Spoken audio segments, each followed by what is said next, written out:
¿Estamos listos? Dicen conmigo, ¿estoy listo, sí o no? Muy bien. Estaba leyendo hace poco de un caso psiquiátrico muy particular. Un doctor estaba tratando a 3 pacientes en una institución justamente psiquiátrica de Michigan. Una historia real, por cierto, no es una anécdota inventada o un chiste. Estos pacientes, estos 3, sufrían delirios de grandeza, megalomanía.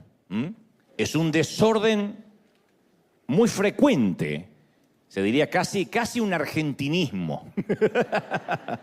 Resulta que estos 3 hombres padecían de un síndrome muy particular, cada uno de ellos creía que era Jesucristo y sufrían el famoso complejo mesiánico, cada uno se sentía el Mesías. Y durante varios años este doctor en Michigan hizo que los 3 individuos vivieran juntos, comieran juntos, durmieran juntos y todas las tardes tenían una sesión de terapia grupal, juntos obviamente. Y durante una de las terapias uno de los hombres gritó: yo soy el verdadero Mesías, yo soy el verdadero enviado de Dios. Y el otro replicó: mentira, yo soy el verdadero enviado de Dios. Y el tercero dijo: ya basta de pelear, que yo recuerde nunca he enviado a ninguno de los dos. Este era el que estaba peor todavía, ¿no? Y parece un chiste, pero lamentablemente aquel doctor no tuvo éxito con sus intentos de convencer a aquellos hombres que ninguno de los 3 era Dios.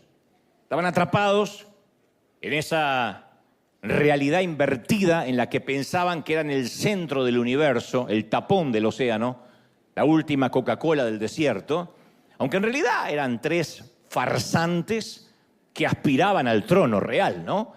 Y aunque parezca un cuadro, solo un cuadro de psiquiatría, somos muy propensos todos a adorar falsos dioses o a equivocarnos en la adoración.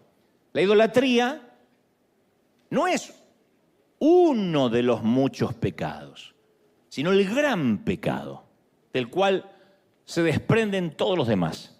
Todo comienza siempre con la idolatría. Así estemos bregando contra el sexo, con la adicción al sexo, la adicción a la mentira, la adicción al crimen, inclusive a cualquier pecado que nos parece horrendo, la raíz, si comenzamos a escarbar debajo de la superficie de cualquier lucha que estemos enfrentando, vamos a descubrir que debajo de todo siempre hay un Dios falso. Mientras ese Dios, en minúscula, no sea destronado y el verdadero Dios no ocupe el lugar que le corresponde en nuestro corazón, no vamos a alcanzar la victoria.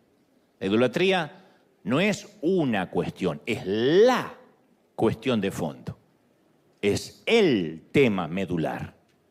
Hay 100 millones de síntomas diferentes, pero la patología siempre termina siendo la idolatría. Te lo voy a demostrar en los próximos minutos, porque uno inmediatamente dice: no es mi caso. Cuando Moisés recibe los mandamientos de Dios, los 10 mandamientos, el decálogo, en el monte Sinaí, el primero de ellos fue: yo soy Jehová tu Dios, que te saqué de la tierra de Egipto, de la casa de servidumbre. No tendrás dioses ajenos delante de mí. Esto está en Éxodo 22. No tendrás dioses ajenos delante de mí. Entonces, cuando Dios promulgó este mandamiento, la gente estaba muy familiarizada con muchos dioses. Los egipcios tenían dioses locales para cada distrito. Cada uno tenía su diferente dios. Y Dios estaba harto, el Señor estaba harto de estos dioses, estas imitaciones burdas, de estos dioses sustitutos. Así que le dice a la nación de Israel que haga pedazos el panteón y cancela toda la actividad de otros dioses. Él se aseguró que comprendieran que Él era el único Dios verdadero. Y tal vez estés pensando ahora: bueno, te agradezco por la lección de historia, pero esto no tiene mucho que ver conmigo, hoy el mensaje no me va a tocar mucho. Después de todo, en la actualidad no hay mucha gente que adore a muchos dioses. Más bien nos parece que la gente de hoy no adora nada, ni a nadie.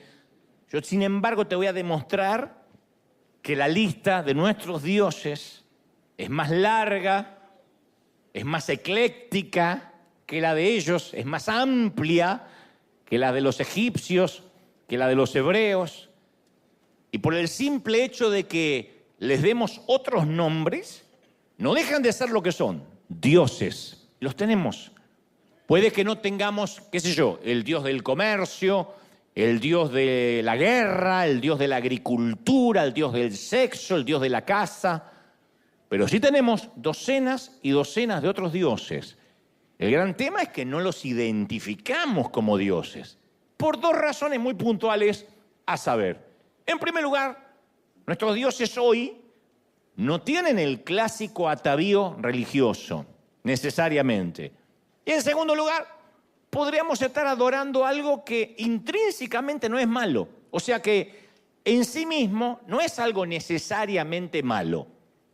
No digo adoramos la lujuria necesariamente. Puede ser la familia, que ocupe nuestro primer lugar, la profesión, el oficio, el ministerio.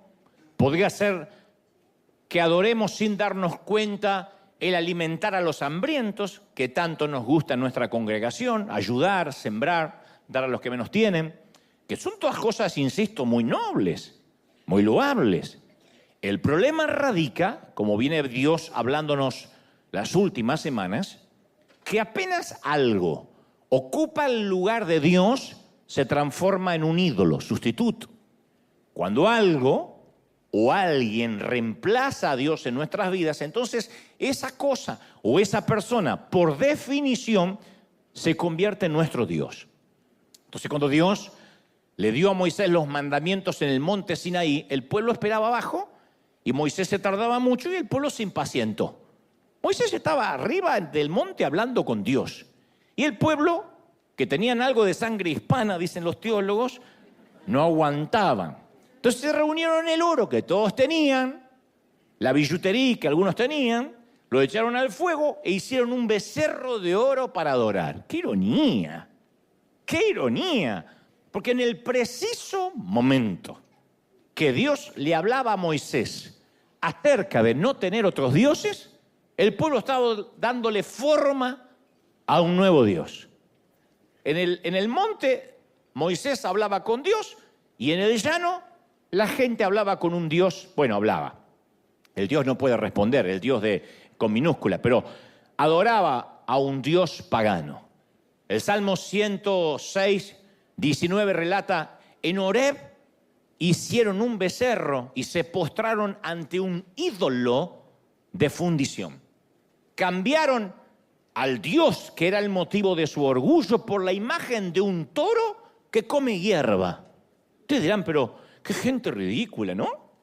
No fue un buen trueque cambiar al Dios poderoso por un toro que come hierba, la imagen de un toro. Cambiaron al Creador por un Dios de su propia creación. Y me pregunto, ¿será que nosotros somos muy distintos?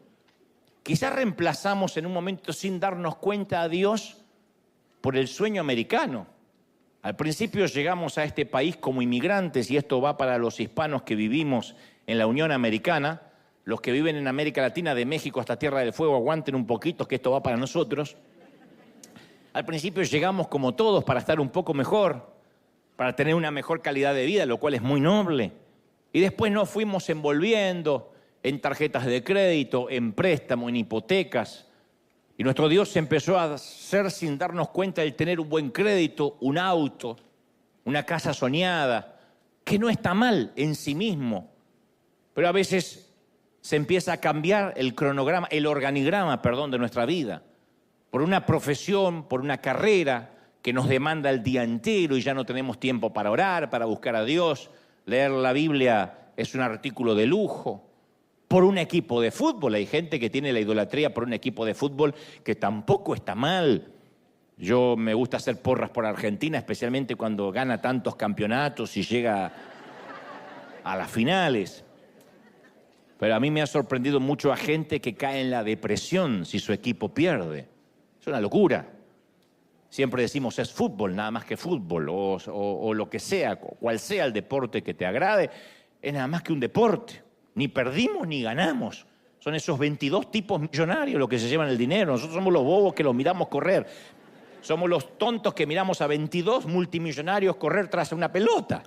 Y si entendemos la regla de juego y es un entretenimiento, está perfecto. Pero si nos vamos a deprimir y nuestro estado de ánimo depende de un resultado futbolístico, tenemos un ídolo. Otros tienen una adicción a un cuerpo bien modelado y le dedican horas y horas al gimnasio, a las dietas y hasta las cirugías estéticas. Está mal cuidar el templo del espíritu. Nota que nada de lo que te estoy diciendo está mal en sí mismo, intrínsecamente, no está mal. El tema es cuando tu obsesión, nuestra obsesión es el cuerpo.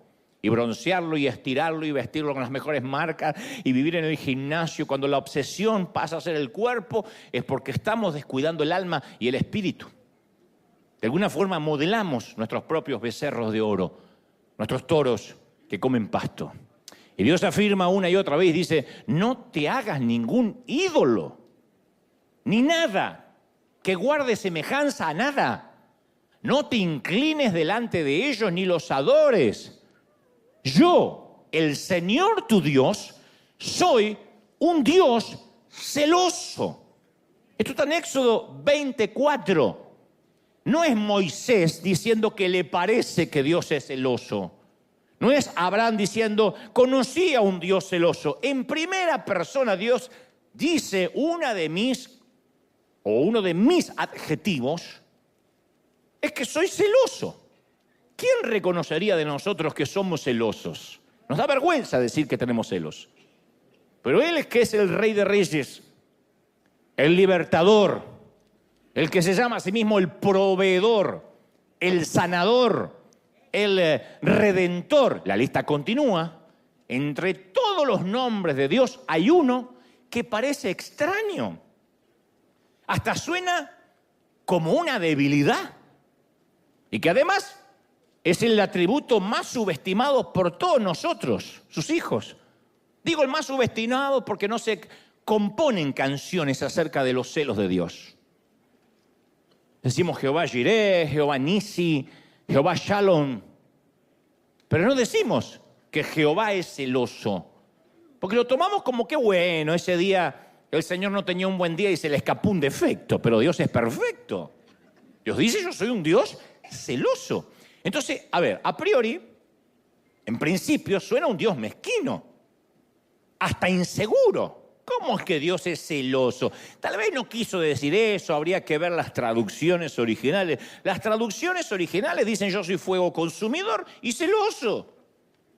Y no es que después se ablandó porque se puso viejito. Nosotros envejecemos, Dios no. Suena... Cuando dice yo soy celoso, suena a ese noviecito posesivo que alguna vez tuviste, que no te dejaba hablar con nadie y te controlaba los textos del celular, que dijiste me saco a este parásito de encima porque me va a hacer la vida imposible. A eso suena. No digo que lo sea, a eso suena. De hecho, los psicólogos afirman que los celos son emociones que a veces no podemos controlar y que debiéramos tener bajo control, que hay que gestionar esas emociones de inmediato y eliminar esa emoción en la medida de lo posible porque es insana para cualquier relación, entre padres e hijos, entre pareja, es una relación insana entre amigos. Y los psicólogos señalan que los celos por lo general suelen partir de dos premisas, miedos infundados o inseguridades. Si tienes una pareja celosa, tiene miedos infundados o inseguridades, que te controla, que desconfía de ti. Detrás de todo eso siempre hay un trastorno emocional muy serio. Por eso, insisto, suena extraño que Dios diga, yo soy celoso. Además, uno dice, ¿y qué razones podría tener Dios para ser celoso? ¿Acaso no le pertenece todo? ¿Hay algo que pueda competir con su poder, con su grandeza? Por supuesto que no. Pero Él es celoso de nuestro corazón. Y no porque sea inseguro, sino porque nos ama demasiado. Nos ama demasiado como para compartirnos. Si amas, sabes que tus celos son sanos porque no quieres compartir a quien amas demasiado. Dios quiere una relación que sea exclusiva. Porque sea Dios y porque no tenga inseguridades y porque no compita con nadie, no necesariamente dice, bueno, búscame cuando tengas ganas. Yo soy como el 911, a lo mejor no me usas nunca, pero voy a estar ahí. Soy como ese seguro de vida o ese seguro médico. Si te enfermas, ahí voy a estar. No, él dice, yo quiero una relación exclusiva, comprometida. No tiene ningún interés Dios de mantener con nosotros una relación abierta, de practicar el poliamor. De que digamos, bueno, picoteo acá, picoteo allá, y cuando tengo ganas voy a buscar a Dios. Él no quiere compartir el sofá de 2 plazas de nuestro corazón. Su trono tiene solo un asiento. Y cuando nos buscamos un sustituto, un burdo, patético, ridículo, becerro de oro, es similar a cuando vemos a nuestra mascota, a nuestro perrito, que lo sacamos a pasear y empieza a beber agua de la cuneta, del zanjón, de la cloaca. Dios ve que en lugar de nosotros disfrutar el agua de vida que Él solo nos puede ofrecer, nos buscamos sustitutos que son asquerosas y repulsivamente inferiores. Y nos ve tomando agua de la cloaca y nos ama tanto que dice, no, yo soy tu Dios. ¿Qué tienes que hacer bebiendo esa porquería? Imagina esto, para entender los celos de Dios. Llevas a tu hija a comer a un restaurante muy fino, no te importa gastarte una fortuna, vas a reventar la tarjeta porque se trata de su graduación. Y tu hija es tu orgullo y se acaba de graduar, así que quieres honrarla con una buena cena. Así que le ordenas un filet mignon, un exclusivo corte de lomo argentino. Si se gradúa, lomo argentino. Reciban este consejo de parte del corazón del Señor. Y te lo traen a la mesa, crepitante, cocinado a la perfección, 3/4 hay que comerlo. No como eso que hacen así el tenedor, hace la vaca. Hay que comerlo 3/4. Ahora imagina, y no lo llenen de chimichurri, eso no es ser argentino, no lo llenen de chimichurri, es un poquitito nada más. Tengo hambre. Imagina que cuando llega el momento de comerlo, tu hija mete la mano en el bolso y saca una pupusa a medio comer. Cuando ustedes prediquen, pongan el ejemplo que quieran. Predico yo, pongo el ejemplo que estamos. No, saca una pupusa que ni siquiera está envuelta en un papel, que tiene algo de moho. Tiene un color verdoso. Sí, se la regalaron hace 1 mes y medio y la tenía guardada ahí. Tiene hasta pelusas del bolso, que camina una hormiga. Y la ves frente a un pedazo de lomo que te costó una fortuna y se pone a masticar un trozo de una pupusa en mal estado. ¿Cómo reaccionarías? ¿Te enfadarías? Pagaste un precio alto por ese medallón de carne. Entonces, amas a tu hija y quieres que experimente lo que tienes para ella, lo que preparaste para agasajarla, así que te quedas muy frustrado y dices, ¿pero por qué haces eso? Y bueno, porque a mí me gusta esto. Me hubieses dicho, te llevaba un negocio a un restaurante de pupusas, pero no comas eso que está enmohecido cuando te estoy agasajando. Entonces Dios sabe lo que tiene para nosotros y se aflige al ver las elecciones que realizamos en nuestra propia ignorancia. Se aflige cuando ve filas y filas tras una estatua. O gente que dice, no, yo no lo adoro, pero representa algo. Y se postran ante ridiculeces. Es comer algo enmohecido cuando Dios dice, yo te preparé lo verdadero. Eso define los celos amorosos de Dios. Un padre que ama y dice, yo no puedo creer. Una madre que cocinó toda la tarde o toda la mañana, preparó un manjar y el hijo agarra un trozo de pan duro y se va a la calle y dice, yo no lo puedo creer. Te pones celosa por amor, dice, yo quiero que se alimente bien. En Jeremías 2:13, Dios habla a través de su profeta, del profeta que le da el título al libro, Y dice, porque dos males ha hecho mi pueblo. Me dejaron a mí, fuente de agua viva, y cavaron para sí cisternas, pozos, rotos, que ni siquiera retienen el agua. Entonces Dios resume la rebelión de ellos en dos pecados. Lo han rechazado y se han vuelto a ídolos que no tienen valor. Y eso explica por qué a veces somos tan torpes de reemplazar a Dios, que es como cavar propias cisternas rotas, mientras que a nuestro lado corre un manantial de agua fresca. ¿Quién tomaría agua de un pozo medio estancada, con olor a pútrido, cuando al lado hay una corriente de agua dulce, de aguas cristalinas? Por eso esto revela, esto de las cisternas rotas, lo ridículo de la idolatría. Buscamos algo o alguien que haga por nosotros lo que solo Dios puede hacer. Entonces, en lugar de buscar a Dios como fuente de consuelo, nos volcamos a la comida. Si hay depresión, comemos. Si estamos alegres, comemos. ¿Está mal comer? No, el problema es la motivación por la cual hacemos de cada comida la última cena. Nos volcamos al porno, al alcohol, y ya las cosas nos suenan buenas. En vez de procurar a Dios como fuente de significado, la buscamos en la profesión. Si soy alguien, si cuelgo un diploma en la pared, si termino el curso, si tengo un posgrado, me voy a sentir mejor. Lo volcamos en el ministerio. La iglesia está llena de hombres y mujeres inseguros. Inseguros, niños asustados, como digo yo, con corbatas demasiado grandes, que como son asustados, como no lograron casi nada en la vida, como son inseguros, como les fue mal, entonces tienen un micrófono, algo de poder, de ascendencia ante la gente, y empiezan a exhortar, a mandar gente al infierno, a empoderar en todo caso, y tienen una adicción a eso porque toman su identidad de lo que hacen. Llegan a sus casas y se sienten nadie. Tienen que sacar la basura y se sienten una porquería de persona, como si lo quisieran les diera identidad. Eso es un ídolo.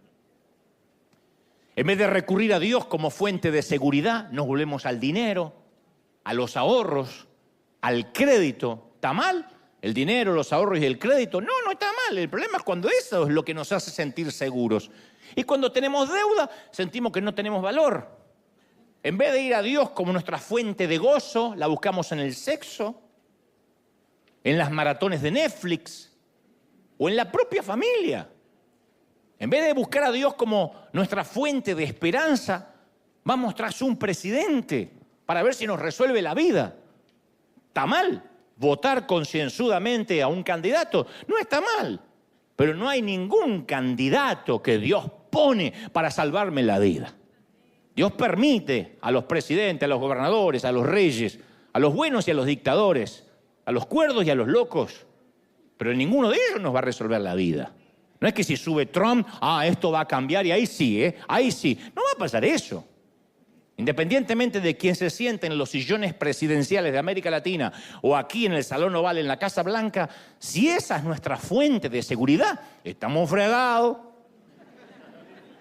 Entonces, en vez de volcarnos a Dios como fuente de identidad, yo sé quién soy en Dios, pasamos horas buscando aprobación en las redes sociales. Y la gente de las redes sociales es la misma gente que el domingo de Palmas le dijo al Señor, Hosana al que viene en el nombre del Señor. Y a la semana se cruzaron de vereda y gritaron, crucifícale. Por nuestra salud mental tenemos que saber que la gente que nos felicita en las redes sociales es la que nos va a dilapidar mañana cuando algo no les gusta. O viceversa. Así de fluctuante es la gente. ¿Por qué? Porque somos gente. No somos marcianos hablando de los terrícolas, somos terrícolas. Estamos poniendo nuestra esperanza en algo que no puede contener el agua, en cisternas rotas. ¿De verdad? ¿De verdad estamos queriéndonos quitar la sed con agua cloacal? Dicho esto, te voy a contar una historia muy interesante.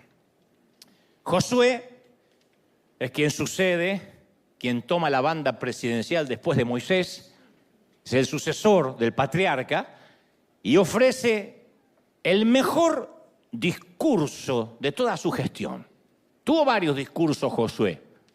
Comandante, un hombre de guerra, de batalla, que sabía decir las cosas correctas en los momentos oportunos, pero este, a mi criterio, es el mejor discurso jamás dado por este gran estratega, por este gran estadista llamado Josué. Aparece en el capítulo 24 del libro que lleva su nombre, el versículo 14, y dice: por lo tanto, ahora ustedes decídanse, entréguense al Señor y sírvanle fielmente. Desháganse de los dioses de sus antepasados, esos que adoraron al otro lado del río Éufrates y en Egipto, y solo sirvan al Señor. Si a ustedes les parece mal servir al Señor, bueno, democráticamente elijan ustedes mismos a quién servir. O a los dioses que sirvieron sus antepasados del otro lado del río Éufrates, o a los dioses de los amorreos en cuya tierra ahora están habitando. Pero por mi parte, en lo que a mí respecta, yo y mi familia serviremos al Señor. Yo y mi familia serviremos a Jehová.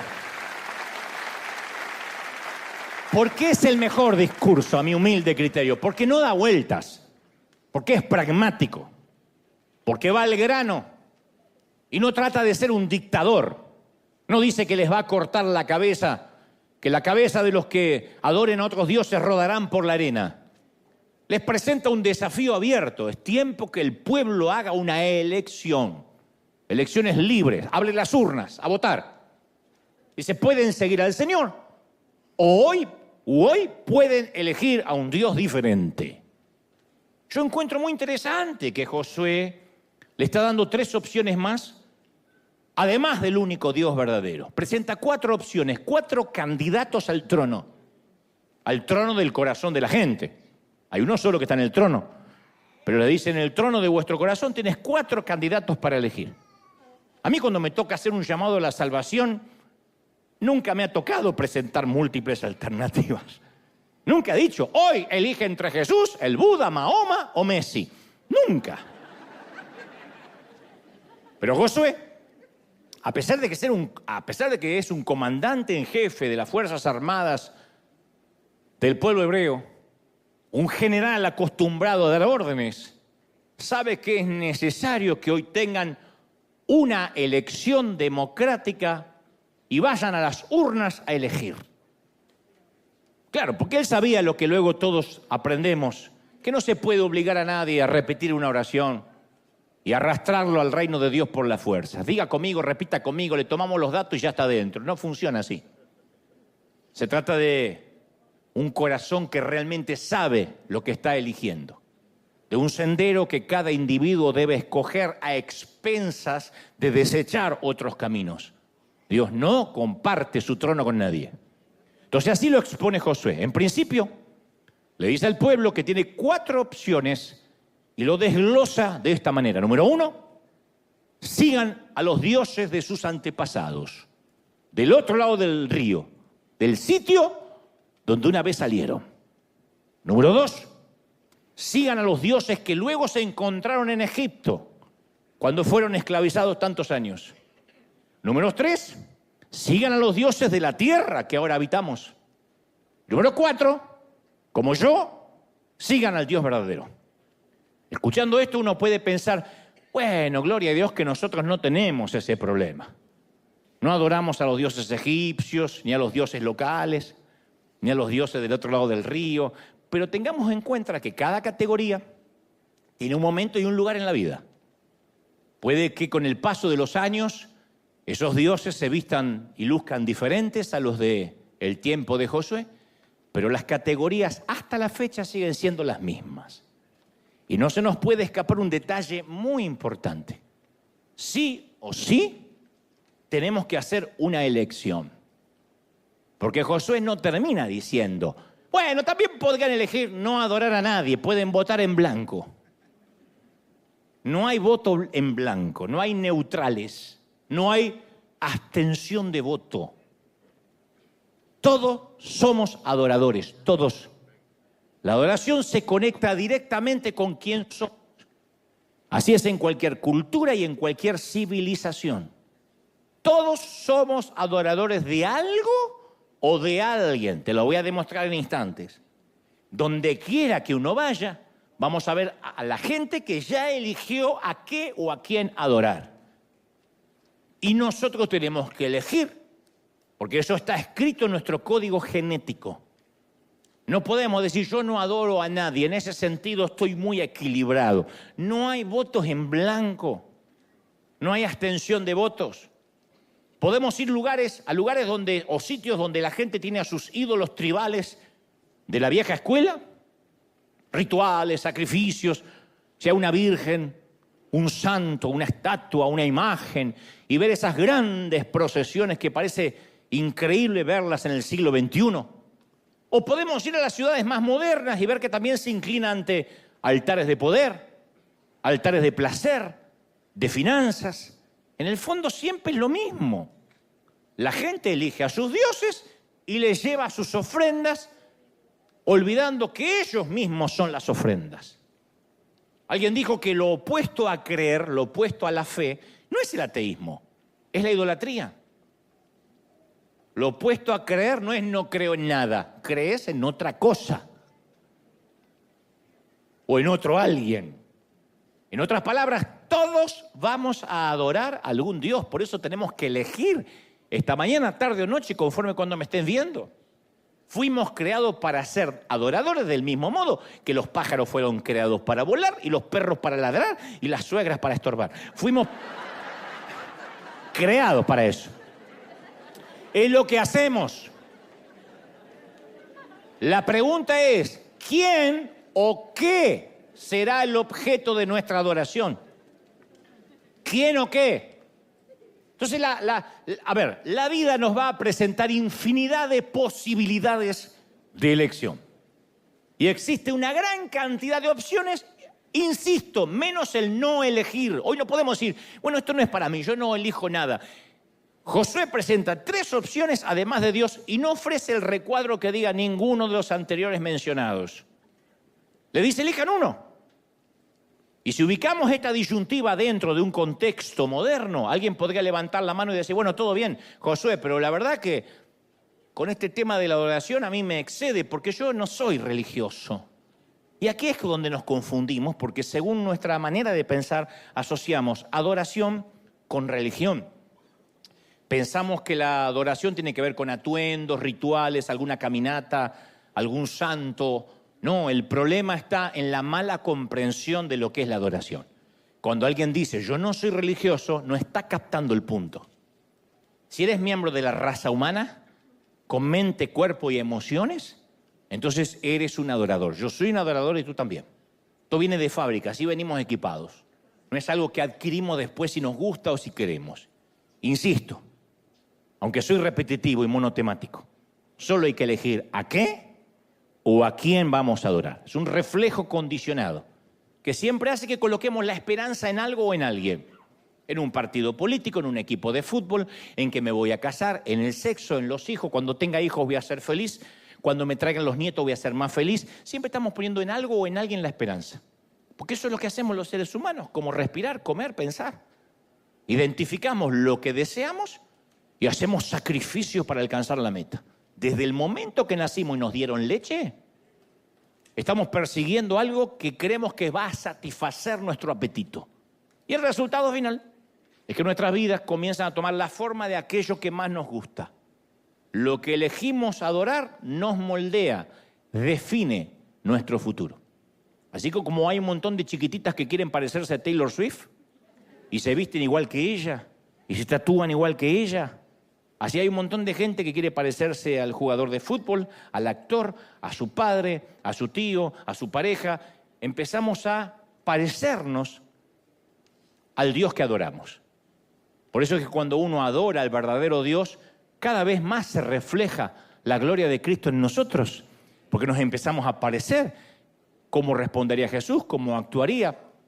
Por eso Josué nos habla todo cuando dice, elijan ustedes a quienes van a servir. No es solo adorar, a quien adoras, sirves. O sea, es una decisión intencional. De otra manera, Cuando dice yo me abstengo, porque eres cabezón, dice yo sí me abstengo. Te vas a dejar llevar y te vas a encontrar adorando dentro de un templo, hablo en términos metafóricos, al que nunca elegiste entrar conscientemente, pero ahí estás postrado, sufriendo con el crédito, sufriendo con la cuenta bancaria, con la casa que no logras. Algún Dios, sin darte cuenta, vas a adorar. De manera que Josué llama al pueblo a elegir y le señala, insisto, 4 opciones. Son como 4 puntos cardinales, como norte, sur, este y oeste. Ninguno está cerca del otro. Cada uno lleva una dirección diferente a las otras. Opción 1. Number 1. Mi inglés está... tiembla Maldonado. Number 1. Los dioses de nuestros padres. Dice Josué, los dioses que tus antepasados adoraron al otro lado del río Éufrates. Los antepasados de Abraham adoraban los dioses de esa región. Entonces, en todo el área de la Mesopotamia había un dios para casi cualquier propósito que te puedas imaginar. Tenían 3 deidades cósmicas, 3 otras que eran astrales, toda una sarta de dioses, una diáspora de dioses con sus correspondientes demonios, porque cada dios tenía su némesis. No hay Spider-Man sin... ¿Cómo se llama? Ese. Abraham había salido de una sociedad que creía que tales dioses los bendecían o no. De hecho, la Biblia nos dice específicamente que el papá de Abraham era un adorador de ídolos, un adorador de imágenes. Ahora Josué quiere saber, ¿van a recurrir a los dioses de sus padres? Y todavía es una pregunta válida, esto no es una lección de historia. O criamos a nuestros hijos en la fe que tenemos, o en su defecto los criamos en la fe que no tenemos. Pero no hay neutralidad. Como uno cría a los hijos, no hay neutralidad. O los criamos en la fe que tenemos, o los criamos sin la fe que no tenemos. Hoy en día muchos padres deciden criar a sus hijos sin un género asignado. Fíjense qué locura. Desde su nacimiento, alegando que quieren alejarse de los estereotipos que exige la sociedad. Entonces se educan a los hijos con neutralidad sexual. Esto avanza a pasos agigantados, no es un grupito. Esto hay decenas de miles. Consideran a sus bebés con género abierto, independientemente de su genitalidad, para que ellos elijan el sexo de su preferencia cuando estén listos para hacerlo. O sea, a los 5 años, a los 8 años, a los 10 años. Hay profesores trans, hay maestros trans que desde el kinder, desde el jardín de infantes, desde la primaria, le dicen, en ejercicios prácticos, pueden besar a un compañerito y después a una compañerita y después escriben qué sintieron. Cuando se refieren a sus hijos, estos padres que los crían con un género abierto, no usan pronombres masculinos o femeninos. Parimos un niño o una niña. Dicen, es un niñe. Tampoco los visten según su género. No lo visten de varoncito, si es hombre, ni de niña, si es mujer. Porque no importa los genitales con los que haya nacido, o sea, su catalogación anatómica, no importa. Sino cómo su hijo se autoperciba. Ellos creen que de esa forma no están eligiendo, le están dando libertad a sus hijos. Están absteniéndose de votar, pero en realidad sí están eligiendo por sus hijos. No están educando, están adoctrinando a sus hijos, diciéndole que pueden ser del sexo que quieran gracias a una ley y que pueden asumir que existen hombres con vagina y mujeres con pene. Eso no es una educación libre, eso es un adoctrinamiento ideológico. Eso es empujar a un niño, a una niña que hasta la adolescencia tiene dudas. Todos hemos tenido nuestros conflictos mentales, no de elección de género, sino de identidad, y empujarlos desde niño a algo que está completamente, diametralmente opuesto a lo que Dios diseñó. Dejando de lado eso, que es espantoso, lo mismo cuando decimos, yo voy a criar a mis hijos sin decirle en qué Dios creer. Yo no los quiero obligar a la iglesia, que vaya a la iglesia.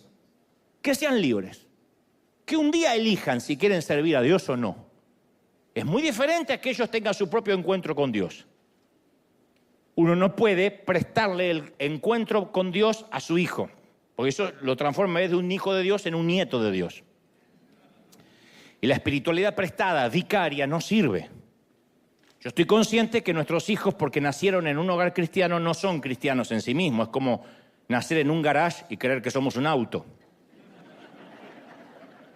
Yo sé que van a tener que tener su propio encuentro con Dios. No obstante, o lo criamos, instruimos al niño en su camino para que de grande no se aparte de él, o decimos, no, yo prefiero que decida él. Y sin darnos cuenta, en nuestros hogares levantamos un ídolo y le enseñamos a nuestros hijos en quién o en qué creer, quién o qué es digno de nuestra adoración y quién no lo es.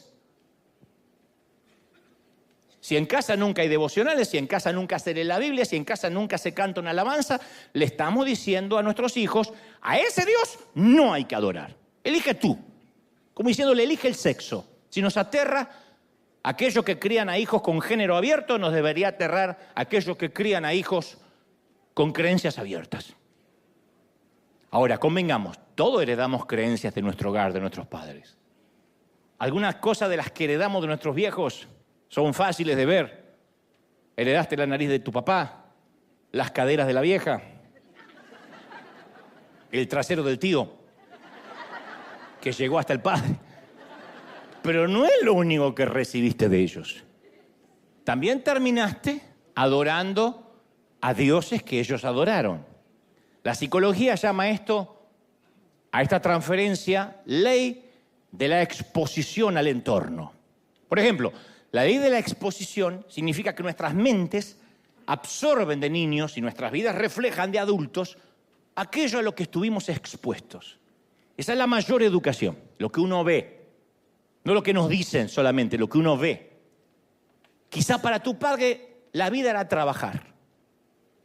Acto noble si lo hay, digno, ¿no? Pero él trabajaba y trabajaba y trabajaba y su vida era en torno al trabajo. Y estaba dispuesto a sacrificar días de descanso, feriados, vacaciones familiares, solo para trabajar y para trabajar y trabajar. Y tú dices, mi papá era un burro trabajando y me dio ese ejemplo. Pero de pronto recuerdas que el humor de tu padre dependía de cómo le iba en el trabajo.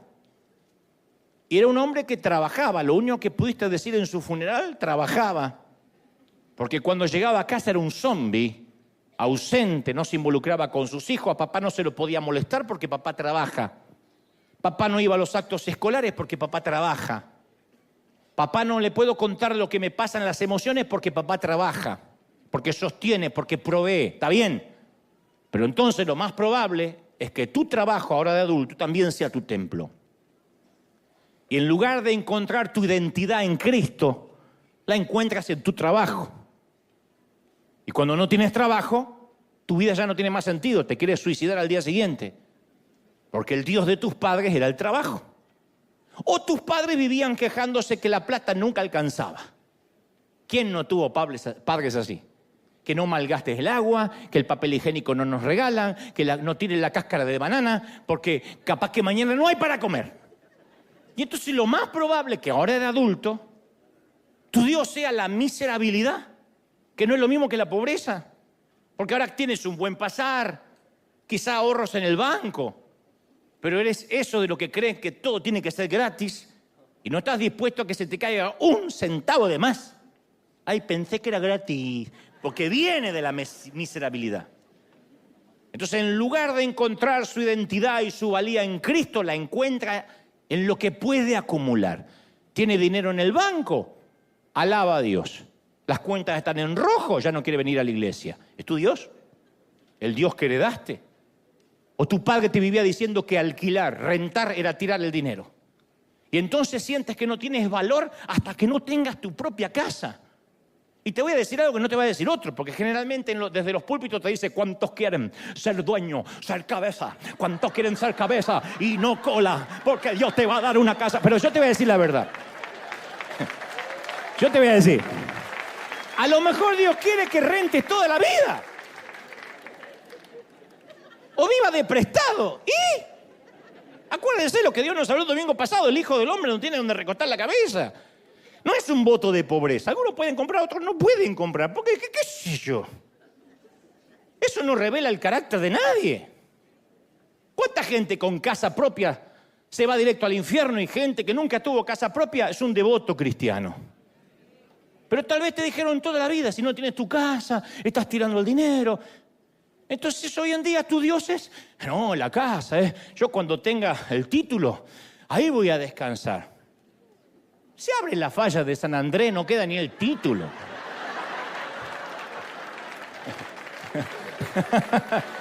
O tal vez, o los incendios de Santa Ana. Tal vez tu mamá se preocupaba y hasta se obsesionaba por mantener las apariencias. ¿Recuerdas crecer en un hogar donde todo tenía que estar perfecto, impoluto? Porque si llegan visitas, ¿qué dirán? No dejaba que salieras al comprar el pan si no te peinabas y ella se aseguraba que tuvieras cada cabello en su lugar. No sea que te cruces con la vecina y piense que soy una madre descuidada. Lo más probable es que ahora de adulto adores la apariencia. Y en lugar de encontrar tu identidad en Cristo, la encuentras en la vestimenta que llevas y en lo que la otra gente piensa de ti. Entonces hay un montón de ejemplos. Tu padre adoraba los deportes. Cuando jugaba no sé quién, no se lo podía molestar porque era como Moisés recibiendo las tablas en el Sinaí. Adoraba el dinero, la cerveza, el alcohol. Tu madre adoraba ir de compras. Adoraba a los hijos, la moda. Piensa en cuáles cosas se te pusieron delante en el lugar donde creciste. Porque el camino más natural del mundo es adoptar los dioses de nuestros padres. Y Josué dice, ¿quieren seguir a los dioses de vuestros padres? ¿O van a elegir al verdadero Dios? Opción 2. Los dioses de nuestro propio pasado. Dice, los dioses que adoraron en Egipto. Ya no habla del lugar donde nacieron sus padres, sino los que ustedes adoraron en Egipto. Josué menciona específicamente los dioses de Egipto, que no eran ya los dioses de los padres, sino los dioses de su propio pasado que nunca se fue. Porque al igual que la Mesopotamia, los egipcios tenían un panteón de deidades muy diverso.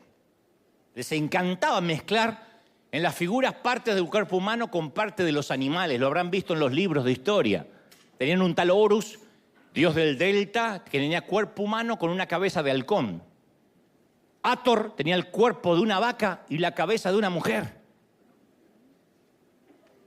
No dije nada. Ustedes dicen...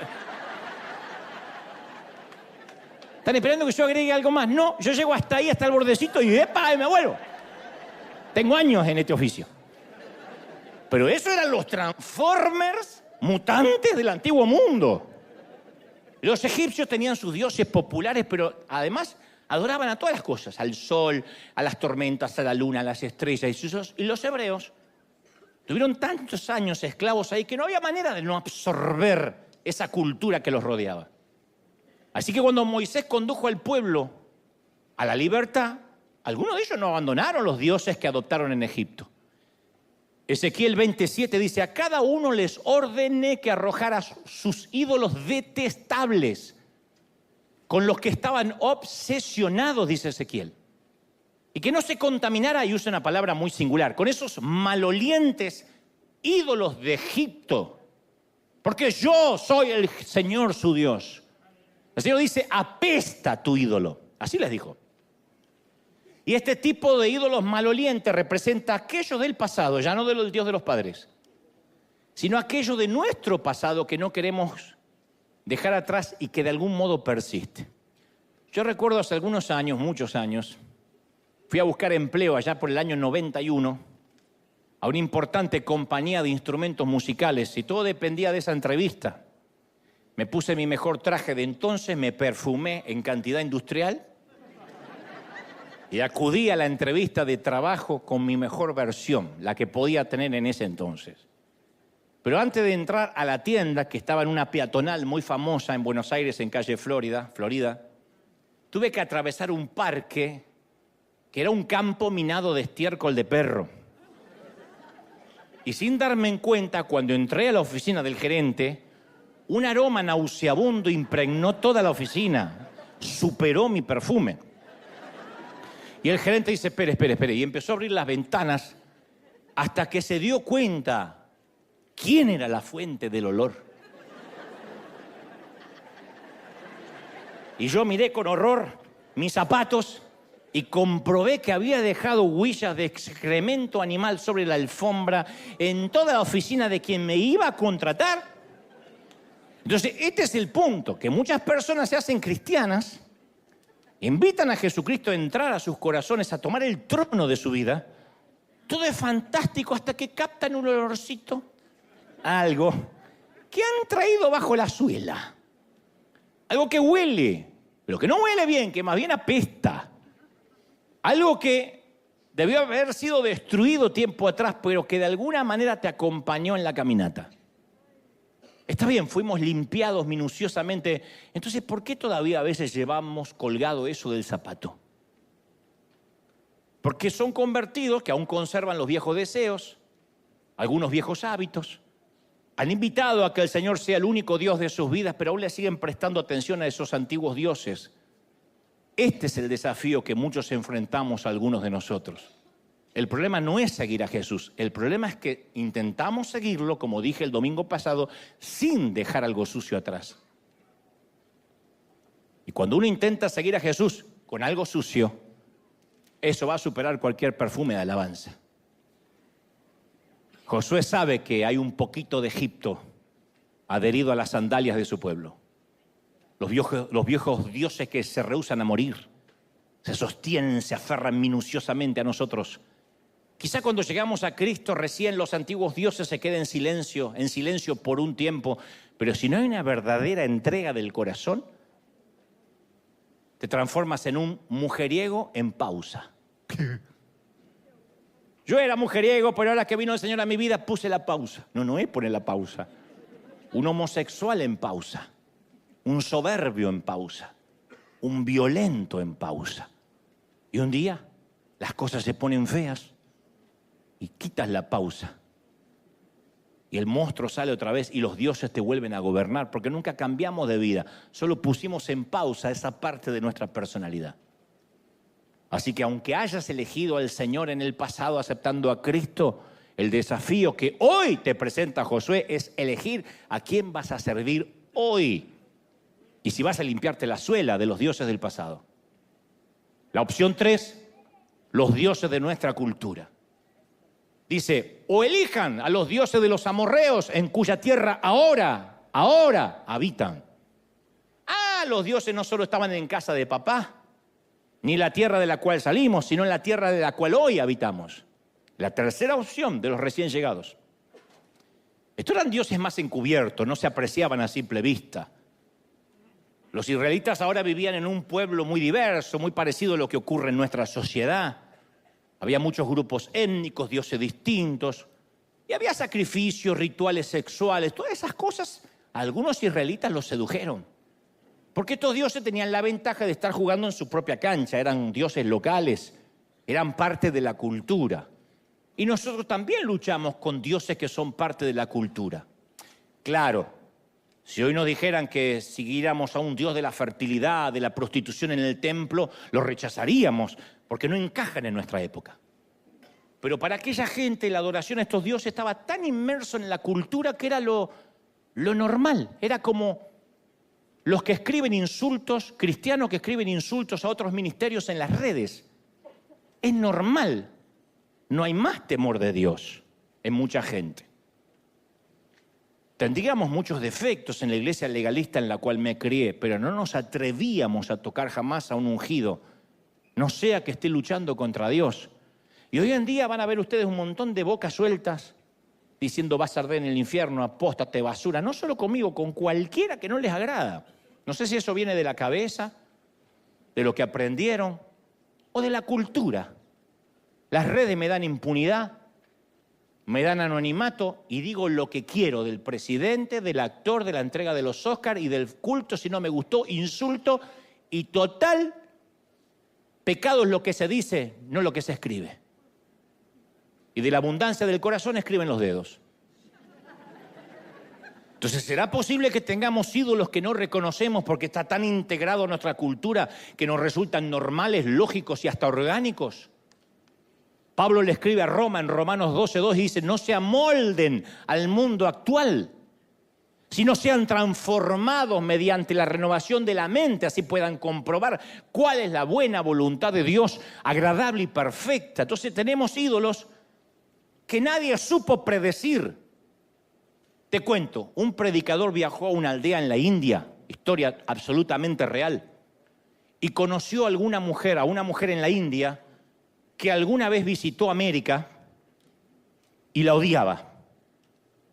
Y ella dijo, odié América, en la India, porque nunca vi tanta idolatría allí como en otro lugar. ¿De verdad? ¿Alguien que vive en un país que adoran a las vacas? Y la mujer describió 3 áreas de idolatría que ella identificó. Dijo, los americanos, y esto no incluye a los gringos solamente, sino a nosotros, adoran el estómago. Y esta mujer describió con una mirada desorbitada los enormes locales abarrotados de alimentos, de súper recontra, hiper, macro hamburguesas así, que pueden agrandar por 20 centavos más, con 2 vacas arriba. Y se tienen demasiado para comer, adoran la comida. Y se sentía ofendida por personas de sobrepeso cuando hay gente en su aldea que no tiene para comer, que racionan el arroz. Segundo, dijo, me sorprende cómo en Occidente adoran la televisión. Diseñan los hogares alrededor de ese aparato. Es impensado en la India. Dice, la pantalla ocupa el lugar más prominente de la habitación y alrededor todos los muebles. No para que la gente hable, sino para que mire el aparato. Y no podía comprender cómo hasta ponían esas pantallas enormes en el dormitorio. Pero finalmente dijo, la peor forma de idolatría la vi en cómo las personas se relacionan con su teléfono. Se sentía profundamente ofendida por el hecho que la gente lo usara hasta para conducir. Y dice, es más, no podía tener una conversación con nadie completa sin que ese alguien mirara su celular. Entonces a veces no nos damos cuenta, pero tenemos las redes sociales, gran herramienta, en la cual podemos ver rápidamente quién considera que nuestras vidas son muy interesantes como para seguirnos y recibir inmediata retroalimentación sobre cualquier cosa que pudimos compartir, ya sea la boca, el trasero, lo que sea. Hace algunos años, un predicador, que no voy a decir quién, me aconsejó que hiciera lo mismo que él. Me dijo, consíguete una aplicación que te proporcione seguidores falsos. Dijo, es fantástico. Yo tenía 1000 seguidores, ahora tengo 100.000. Dice, no cuesta mucho. Por un módico precio hay una aplicación que hace que te sigan centenar de cuentas falsas. Digo, pero no son gente real. Dice, no, pero te aparecen como seguidores. La idea era mostrarle a los pocos seguidores que ahora tenía muchísimos seguidores. Entonces, si revisamos el celular varias veces por día para ver qué dice la gente de nosotros, eso es una idolatría cultural. Si nuestra identidad proviene de los que nos siguen, de los que les gustamos o no, de qué piensan de nosotros, nos deprime si nos critican y nos alegra en el día si dicen que estamos mejores, más delgados, más bonitos, es tiempo de llevarle el asunto a Dios. Si te das cuenta que cuando recibes un mensaje, ¡ping!, no puedes esperar, porque tienes que saber qué te dicen de inmediato. Sientes que te estás perdiendo algo. Cada vez que tu teléfono hace bip o vibra, te sientes atraído por una fuerza magnética imposible de detener. Estás atrapado, eres adicto. Y tu Dios ya tiene su propio templo. A menos que te sientas atraído por Dios de la misma manera. Y dices, tengo que orar. No, ¿cuánto más tengo que orar? Sé que Dios me va a decir algo bueno. Entonces, pero si tu atracción magnética hacia Dios no es la misma que por el celular, tu Dios ya tiene un domicilio, ya tiene un templo en tu corazón. Y Josué finalmente da la opción 4. El Dios verdadero dice, por mi parte, yo y mi familia serviremos al Señor. La opción final siempre ha sido la única opción desde el principio. La única opción. Las otras ni siquiera son reales. Las otras no son más que un espejismo, pero el carácter de Dios es nunca ser un dictador. Siempre abrir a elecciones. Ahí están las urnas. Las otras opciones pueden parecer comprometedoras, pero no hacen nada por satisfacer nuestra sed. Y Josué, antes de presentarle al pueblo estas 4 opciones, describe las cosas que Dios hizo por ellos. Así que dice, cuando realicen su elección, la pregunta obvia que debería hacerse el pueblo acerca de los otros dioses es: ¿qué han hecho esos dioses por ustedes? Los del otro lado del río Éufrates, los de Egipto. Y hoy, al hacer nuestra elección, porque vamos a votar en instantes, te recomiendo hacer las mismas preguntas. La misma al menos. ¿Qué han hecho esos otros dioses por nosotros? Si han hecho algo, ha sido esclavizarnos. Nos han robado, nos han decepcionado, nos han timado. ¿Y cómo responde la gente de Israel a este gran desafío de los 4 caminos? Pronunciando las frases correctas. Dice, el pueblo respondió: jamás pasará eso. Nosotros no abandonaremos al Señor por servir a otros dioses. El Señor nuestro Dios es quien nos sacó de la esclavitud de Egipto, de aquella tierra de servidumbre. Fue el Señor quien hizo aquellas grandes señales ante nuestros ojos cuando caminábamos junto a Moisés. Nos protegió durante nuestro peregrinaje por el desierto, cuando pasábamos por tantas naciones. Expulsó a los enemigos. Por esa razón, nosotros, Josué, también serviremos al Señor Jehová nuestro Dios. Esto está en Josué 24:16. Pero Josué conoce a esta gente. Conoce lo variable que es su corazón, lo rápido que adulteran. Él sabe que no es lo mismo una frase, un cliché dicho un domingo que dicho un miércoles al mediodía. Que no es lo mismo el compromiso que tenemos el lunes temprano cuando aún fresco está el mensaje dominical que para el jueves o viernes. Porque somos muy propensos a decir frases rápidas y tomar compromisos ligeros y después no mantener esas decisiones. Entonces esta historia tiene un final anunciado, predecible. Aparece en la Biblia 2 capítulos después, apenas 2 capítulos después, en Josué 2:8. Dice, y murió toda esa generación, y surgieron sus hijos, que no conocían a Dios, ni sabían lo que Dios había hecho por Israel y por sus padres. O sea, dijeron, vamos a creer en Dios, pero voy a buscarme una iglesia que tenga escuela dominical, así le enseñan las cosas que yo debería enseñarles. Voy a darles una educación abierta, como darle un género abierto, y que ellos cuando sean grandes decidan si quieren ser católicos, musulmanes. ¿Qué pasó? Los hijos de esa gente que se llenó la boca que iba a servir a Dios, ninguno conocía a Dios. ¿Qué pasó? ¿Qué falló? ¿Josué tuvo la culpa de verdad? La escuela dominical los puede entretener un poco, contarle un par de historias bíblicas. Tus hijos van a adorar a Dios, al Dios de sus padres, no al Dios de los maestros de la escuela dominical. Tus hijos no van a adorar al Dios de la escuela cristiana.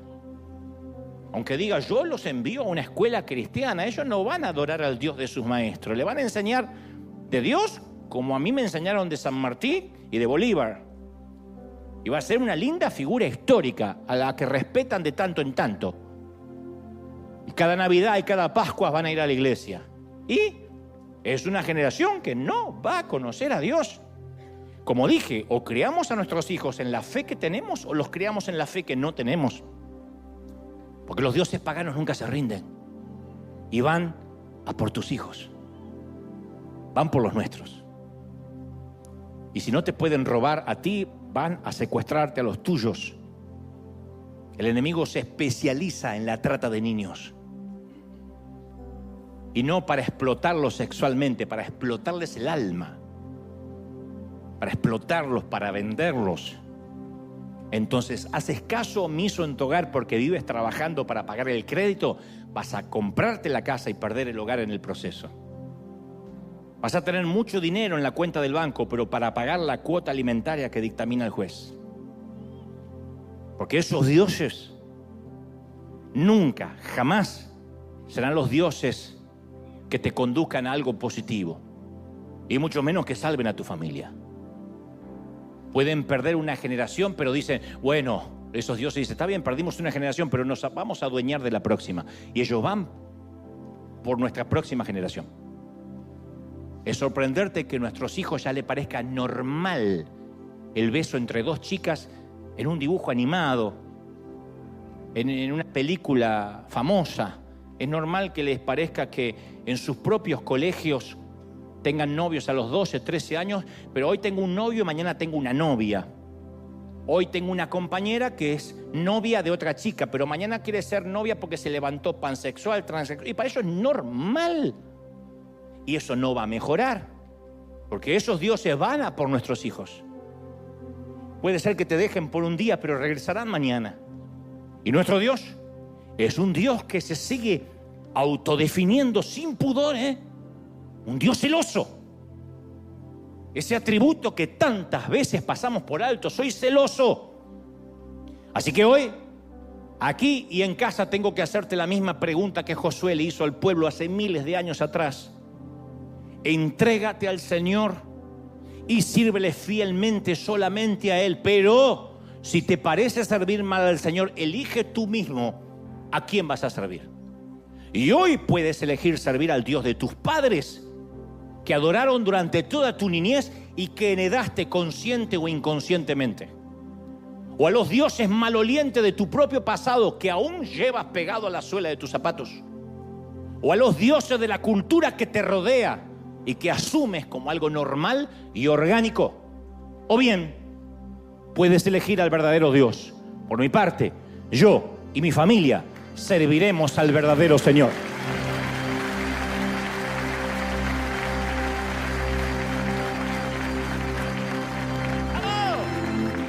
Dale un aplauso grandioso al Señor, al único Dios que merece alabanza, que merece adoración, que merece el grito de júbilo, la alegría. Este es el Dios, este es el verdadero Dios. ¡Aleluya! ¡Bendito eres! Este es el verdadero Dios al cual servimos. Mi casa y yo serviremos a Jehová. ¿Estamos listos para esa decisión? Las votaciones están abiertas. Pueden ir a las urnas mientras que hacemos esta oración. Cierra tus ojos y elige a quién vas a servir. Pero para elegir a quién servir vas a tener que consciente, intencionalmente desechar a quienes ya no. Basta de preocuparme por el crédito, basta de preocuparme por la casa propia, basta de preocuparme por ese auto que no llego, basta de preocuparme por la carrera en demasía, basta que la ansiedad me carcoma por un equipo de fútbol. Gracias, Señor, porque me has enseñado hoy y me amas tanto. Cómo te ama el Señor, princesa, cómo te ama, príncipe. Si no, no te hablaría como te habla hoy. Vamos a desechar todo aquello que nos condiciona, a quitarnos de encima aún los dioses de nuestros padres, el Dios de la miserabilidad, el Dios de quizá mañana no haya, el Dios del trabajo, el Dios del placer ridículo, el Dios de las cisternas rotas. Y vamos a correr hacia el agua viva, Señor. La identidad está en ti. Vamos a dejar de lado el Dios de las redes, el Dios de las selfies, del Instagram, del TikTok, el Dios de las estupideces que nos preocupan, y aun cuando estamos durante el servicio preocupados por qué habrá pasado durante estas 2 horas en mis redes. No pasó nada. Será lo último que pienses cuando estés en la cama de un hospital. Lo que menos te va a importar es quién puso like cuando te estés yendo a la eternidad. Y ninguno de los que están en las redes, gran herramienta para trabajar y para tantas cosas, pero ninguno de ellos se va a enterrar contigo en la misma tumba. Ninguno va a decir, déjenme meter sobre el ataúd y entiérrenme porque yo era seguidor de él, porque le ponía like a todas sus fotos. Ninguno dedicarán 1 minuto para decir, ay, qué pena, se murió, y a otra cosa. Entonces, o la valía y la identidad la tenemos en Cristo, o en los ridículos que están mirando cuando te equivocas para destruirte. Amamos a la gente, vamos a por ellos, pero nuestra identidad no depende. Nuestra identidad no está regulada por las alegrías o las tristezas ajenas, por los likes o los que te quitan el apoyo en las redes. Vamos a decir, Señor, tú a partir de hoy serás mi único Dios. Levanta la mano y dile: Señor, tú eres mi único Señor. Tú eres mi único Dios. Tú eres el único al que voy a servir. Te prometo, Señor, limpia la suela de mi zapato. Limpia la mugre, el estiércol de los dioses malolientes de mi pasado. Y ahora limpia todo lo que dejaste atrás.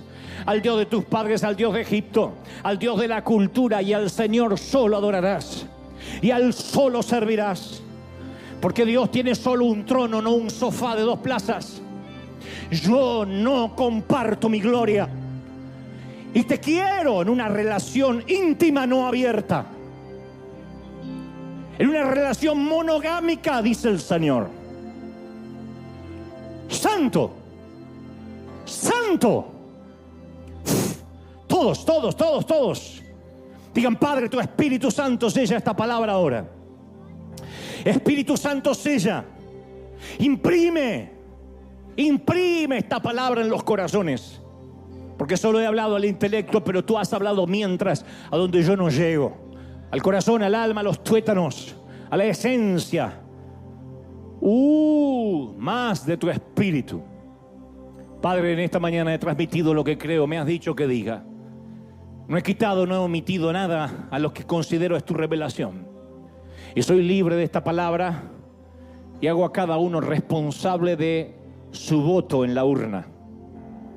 Hago a cada uno responsable de lo que hoy ha decidido votar. Aún los que dijeron: todavía no estoy listo para decidir, y creen que pueden votar en blanco. Aún los que se consideran neutrales, les he hablado, Señor. Soy libre de de la responsabilidad. Soy libre de la sangre de cada quien. Y he transmitido con temor y temblor lo que el Señor nos está requiriendo para la nueva temporada de transición. ¿Quieres mi bendición? A mí solo adorarás. ¿Quieres mi unción? Ante mí solo te vas a inclinar. De mí va a depender el apoyo, dice el Señor. En mí encontrarás tu identidad. No te lo va a dar tu cónyuge, no te lo va a dar. Los hombres no soportan el peso de cargar a otro. No fueron diseñados para eso. Tu esposa no te dará ese apoyo que buscas, ni tu novio ni tu novia. Tus hijos no te podrán satisfacer. Volarán y tendrán su propio vuelo y te visitarán de tanto en tanto. Tienes que saberlo por tu salud mental. Pobre, si tu alegría depende de cuando tus hijos te traen los nietos. Porque eso será un momentito en tu vida. El resto, tu identidad, no te lo dará ser abuela, sino Cristo. Tu identidad te la dará el Señor. Pobre de los que miran ahora la pantalla diciendo: yo quiero llenar estadios, quiero grabar discos, quiero ser famoso, quiero estar ante multitudes. Porque todo eso es hojarasca. Y cuando te bajes de ahí, tu identidad te la va a dar o no el Señor. Pero si no tienes la identidad en el Señor, vas a ser tan hueco como Luis Miguel, tan hueco como un Cristian Castro, como cualquiera que cante Reúne Gentío. Tan hueco, solo y perdido. Entonces el Señor te dice: cuidado, que el ministerio no sea tu Dios, que la iglesia no sea tu Dios, que el instrumento que tocas no sea tu Dios, el micrófono, que la gente que te oye no sea tu Dios. Yo soy tu Dios y ante mí solo te inclinarás, porque soy un Dios celoso, dice Jehová. Amén. Dale un aplauso al Rey de Reyes, al Señor de Señores. Vamos, el Rey está en la casa hoy. Dios te bendiga, Dios te guarde. Hasta el domingo que viene. Chau, chau, chau. Bendecido la gente del mundo. Chau.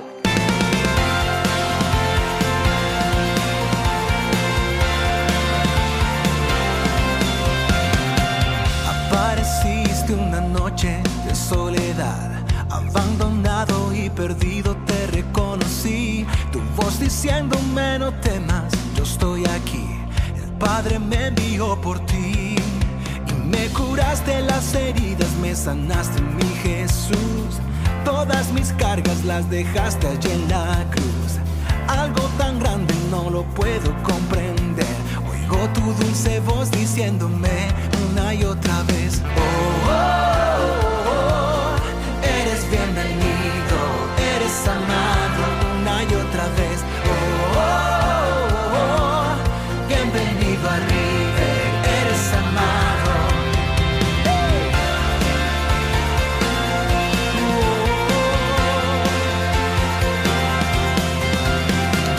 Apareciste en una noche de soledad, abandonado y perdido te reconocí. Tu voz diciéndome no temas, yo estoy aquí.